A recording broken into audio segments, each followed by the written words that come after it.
A major arms smuggling network backed by China along the Bangladesh-Myanmar border has been exposed, and China has smuggled Chinese 500 assault rifles, 30 universal machine guns, and 70,000 rounds of ammunition and a huge cache of grenades into the Myanmar to insurgent groups. And this is according to certain reports which have come to light. And similar arms smuggling rackets by China have been exposed in Jammu and Kashmir as well, in Thailand and Bangladesh as well. What seems to be a Chinese modus operandi of supplying arms to Asian countries also has an underlying motive to cause unrest in India and stall India's projects with other Asian countries as well. On the show tonight, let's see how China has operated so far and what should be done to put a stop to this terror funding by China. Joining me on the program is Joyita Basu, editor of the Sunday Guardian, Mr. Jitendra Ojha, national security, expert and geopolitical expert as well, Major General Dhruv Katoch, defense and strategic expert, director of the India Foundation, and last but not the least, Sumit, political commentator, also joins us on the program. General Katoch, let me start by asking you a very simple question. China is behaving like Pakistan. If it's doing these proxy measures, if it's in fact putting ammunition and arms into the hands of people that we consider our enemies, then we can treat them no differently the way we treat Pakistan. That is true. And I think for very long, the way Pakistan has carried out terror activities, and we have seen across the board how China has supported Pakistan, shows very clearly the links which China has with terror activities.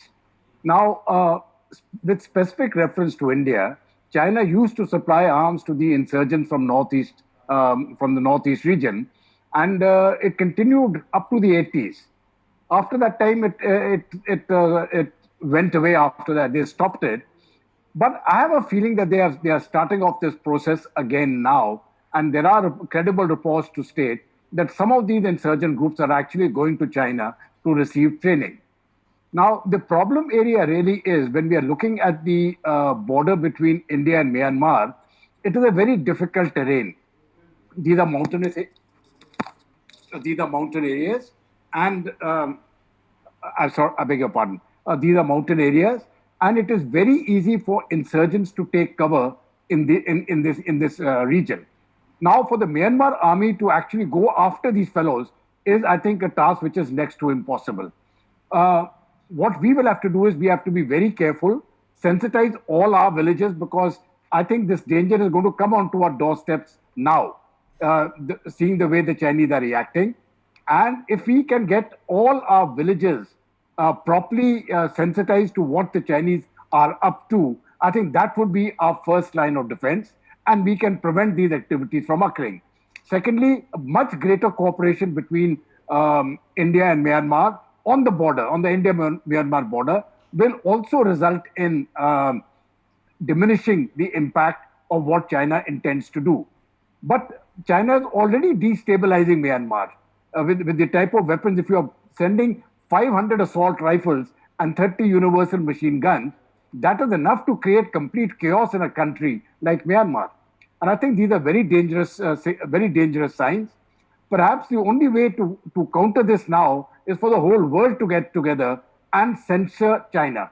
Put them, the way we are treating Pakistan, we need to do that also as far as China is concerned. But unfortunately, China is in the Security Council.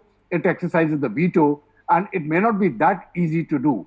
But the way China has spread the COVID-19, the virus, which is the China virus from Wuhan, I think now the world is in a better or more inclined to view Chinese activities in a different light.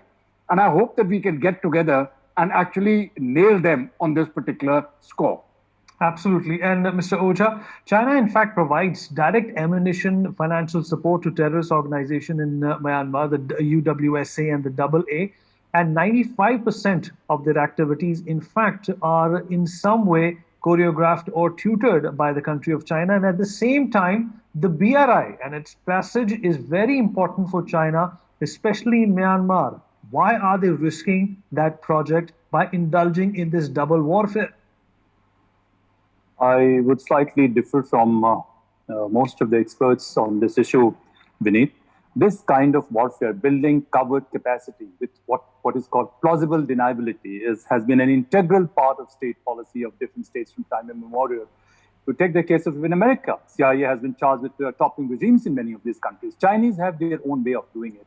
And they believe building this kind of covert capacity too small number of people, because in this kind of war, a much smaller number of people, armed people, they can instigate much larger number of people and they can hold the whole regime on ransom. So that is one way of their controlling political establishments in those countries. So this China has been doing for a long time. General Kato just mentioned it. 60s onwards, this has been going on. Our insurgent groups have been going on. We have to be really grateful to Sheikh Hasina, Bangladeshi Prime Minister. She is a very brave and courageous statesman from this part of the world. She has virtually hanged all Islamic radicals, especially people with Pakistani, Chinese linkages, and whatever stability we are having right now is largely due to some of her initiatives. I would say the best way to deal with this kind of threat is building both offensive and defensive capacities. Defensive capacity is not really confined to security. Unfortunately, we have been reacting piecemeal to issues. We have not been having a whole holistic kind of approach to manage national security in this way. And this involves, building suitable governance capacities, fixing gaps in the governance, which allows this kind of subversive propaganda to go on, subversive activities to go on, or allows people to exploit these laxities. This is one of defensive capacities. Offensive capacities require not necessarily military capacities, not necessarily diplomatic, resolutions and preachings, but very strong influential entities in third countries, in fourth countries to dislocate it. And all this requires, it boils down to the realm of governance and economic capacity and technological capacity. So national security is not only about, fighting violent and other this thing. We have been missing that holistic strategic approach. But nevertheless, right now, as General Katoch pointed out, I would like to only supplement what he has said, that we have to build suitable defensive capacities to deny space to them on our territory, further strengthen our linkages with both Sheikh Hasina, or rather Bangladesh government, and Myanmar government. These countries, our neighboring countries, unfortunately, some of the diplomats and politicians have been reckless. They have been very unempathetic by, saying uncharitable words to them. They depend on us. We should make them outposts of our national security and their national security. Both can be synergized. So having and supporting, engaging them will be very crucial. So securing their areas, because, even if they wish, sometimes Myanmar army may have a desire to help you out. They may not know. If they are very offensive, they may deny. And maybe that some of their own people may be subverted by Chinese secretive kind of agenda which Chinese have been doing. So I think we have a much larger responsibility. We should proceed with caution and build these capacities to destroy this kind of move, both internally and externally. And what is a larger way, I would not like to speak on this channel or on television, but we have to have a holistic approach, Vineet. Right, we need to have a holistic approach, but Joyita, at the same time, Myanmar is extremely important to China.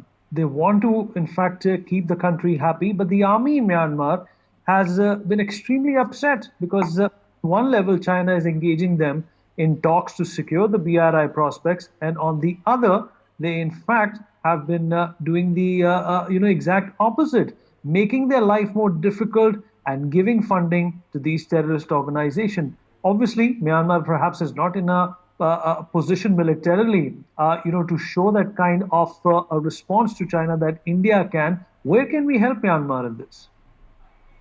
Well, Vineet, first of all, Myanmar needs to realize that it is dispensable. In China's scheme of things, it is dispensable. And I'm afraid to say it looks like they have not realized it. They are the ones who are allowing the Chinese to come in. They are the ones who are allowing them to build that particular road from China and giving them access to the Bay of Bengal. They are the ones who are allowing them to build that, deep water port that is being built over there. But when it comes to strategy, China thinks it already has Burma in its pocket. As far as it is concerned, it's time to show its real face. And what is the real face and the real intention? It's all about India. When it comes to influencing Burma, it's about containing India. It is about destroying India. It is about dismantling India. So as long as Burma serves that purpose of giving them a foothold, which Burma has given, they're going to do whatever they feel like. Now, the Burmese people may have a different opinion. The Burmese army may be having a different opinion. But the fact of the matter is that they have not learned from Pakistan's experience. They are not learning from Nepal's experience. Are they? No, they are not. So what India can do, India can keep on, yes, we have a civilizational connect with them. We have a lot of, in terms of historical connect with them. We can work on that. I mean, we have formed the BIMSTEC, but the thing is that we cannot allow the BIMSTEC to become like a SARC, which is basically of no use. It is basically inactive. In this context, what we were earlier discussing in terms of that that Mekong treaty that they're talking about with the Mekong countries, I think that is one way. That is one way to counter China's influence on Burma. So yes, perhaps that can be done. I'll just make one small... Act East policy should be strengthened. Okay. One sentence I'd like to say, Vineet, if you permit me. Sure, go ahead. Look, it's not about emotions. If Chinese are in a position to manipulate Australian system, which is far more advanced and sophisticated, they are able to buy sections of politicians, NGOs, influencers, etc. In Burma, they depend on Chinese money, and they have managed to, create some kind of division. So it's not that Burmese have a clear intent and clear choice. They have managed to create, pockets of support, and they continue to intimidate. I suppose the better strategy would not be, bringing the government under pressure, but providing this some kind of intelligence, security, strategic kind of support in a manner not only confined to Burma, but externally, mobilizing our goodwill to contain China, because this kind of Chinese strategies are threatening everyone, but the whole world doesn't know how to deal with it. Australia's former Prime Minister has been extremely worried, and the kind of things they have been doing. This has been disclosed, and still a country like Australia, enjoying goodwill of the NATO countries, is still not able to do much. So this is very complex, and I think we should be empathetic to Burmese government and should never bring them under pressure. Rather, we should have our confidential and otherwise engagements with them and try and see that how we destroy Chinese influence in that country. Right. Sumit, how do you think we can extricate the Burmese people out of this debt trap that China has become so proficient in? I think, Vineet, we have discussed this AA issue. I think General Sab was on the panel that time. You see, look at the AA, Arakan's army. Vineet, there are 2-3 things that have changed from that day to today. Arakan's army is a 8,000 strong militia. They don't have only rifles, they have shoulder and missiles. They have anti-tank and anti-aircraft shoulder and missiles, which are supplied by China. We discussed that last time on NewsX. They are 95% of their funding comes from China. Now the question is, why are they doing it when they are extending a support to the government? Why are they funding the Arakan's army? 3 points we need. Point number one, this Rakhine state, this is on the western side of the Myanmar, which borders India. So China wants to have its influence in that state, where we intersect with Burma on Myanmar, they want to have their sphere of influence, and Arakan's army is ensuring that. Point number two, we need, they want this Arakan's army to ensure the protection of DRI. They are not trusting the Myanmarese army to do that. Point number three, there is this deep sea port, Kapayu, which Joyita said in the last debate will give them access to the Bay of Bengal. They are using this Arakan's army to ensure that their interests are kept rather than betting their money on the Myanmar's government. And one important point, Vineet, there is this Kaladan multilingual undertaking which India has initiated. There are 3 things in it. 450-kilometer aid link, which is not working because of this Arakan's army. Point number 2, a link which will connect this Swati seaport to Calcutta. And there's a road which will connect Palweta to Mizoram. If this happens, what will we get? We'll get access to Myanmar, Laos, Cambodia by road and by sea. This Arakan's army is ensuring to block India's access to all these 7 countries. It's a much bigger, it's a much bigger plan than what the IC is. Because sea and LIC, it benefits China all the way. You block us from getting access from road and rail and sea to all these 7 countries. You keep your BRI initiative safe. You keep your Kapayu deep seaport safe. And last time we discussed when Myanmar's army's paratroopers tried to enter that area of Arakan's army, they had to retreat because of the massive firepower they have. Today, Arakan's army is a small army, it's a militia, it's no longer army. The best shot for India is to work with the Myanmarese government and the Myanmarese army. And we know Indian army and Myanmar army have done a lot of operations in the past. They have been very successful. Some of them are talk, some of them are not talk. But sir, PLA is there through Arakan's army to block India's interests and to protect China's interests. They are a proxy militia of CCP. to protect their interests and block India's interests. It's as simple as that. There's nothing ambiguous about this. Why this province? Why this Bay of Bengal port? Why all those things? If you add up the things, you will get an answer. In your opinion, Sumit, what can we do? We have to work. Has the money, China has the influence, and they've been using it. What can we do? Vinny, we discussed in the last debate this river initiative. I can't remember the name. These initiatives we have to come and openly say, because India has to be seen as a force. We have to be seen as a formidable force, which is an alternate to China. So US, Australia, South Korea, Japan, and others will back you. But we are on the ground. The difference is US is not on the ground. We are on the ground. Are we seen doing that? And we have to increase our relations with the Myanmar government, because there are already reports in the media. China has started fiddling its nose in Assam with Ulfa and Sulfa. There are some conflicting reports. They might be even arming them as we talk, because China is not going to stop anywhere, sir. It may start with Myanmar. It will go to all possible lists, from J&K to Assam. Every insurgent group in India who has access to China will get arms, ammunition, and funding from them. So we have to work with our neighboring governments to prevent that, and we have to be seen as a force which can stop China. We have to come up in the open and protect our sovereignty and our interests. We have to be stopped to be politically correct. We have to be correct rather than politically correct. General Katoch, this all sounds, like a very sinister plan on behalf of China. But the fact of the matter is that the smaller nations which have bought China's friendship, or have been bought over because of China's friendship, need to be shown the real mirror about China. How can we go about doing that? United States has already started that. We have seen how Mike Pompeo went about trying to galvanize the ASEAN countries and making them realize what China is all about. Now, the initiative, or rather the onus of this initiative, also lies in India. We're also the custodians of the Malacca Straits. We are trying to, in fact, invigorate the Andaman and Nicobars as well. What more can be done? Vineet, India's Act East policy is a potential game changer. But as Sumit Peer has very correctly brought out, the Chinese don't want that to go through. And for India's Act East policy to work, Myanmar is the key, because it has to go through Myanmar. Now, as far as the military-to-military relationships are concerned, I'm totally with Mr. Roja. We need to actually build up Myanmar to the extent we can. We have got excellent rapport. I have served there, and I've had relationships that are 2 decades ago with the Myanmarese army when I was commanding a brigade force there. So I know how the system operates. So the military-to-military rapport is very good, but there are certain challenges as far as the Myanmarese security forces are concerned. They are not in that number which is required to really keep the insurgents or the people like the Wa army and all that down to the level which is desired. So what can we do now? I think if we attempt to think that we will do what China has done economically, I think it's a no-go. One of the good things which we have done is now, especially once we started, giving an outreach to Myanmar. Earlier, we had actually blacklisted Myanmar. So had the United States, because it was a military government. Remember, nobody did that to Pakistan, which was even worse. You did that to poor Myanmar.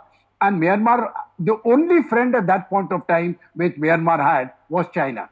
Let's face that. China was the only friend.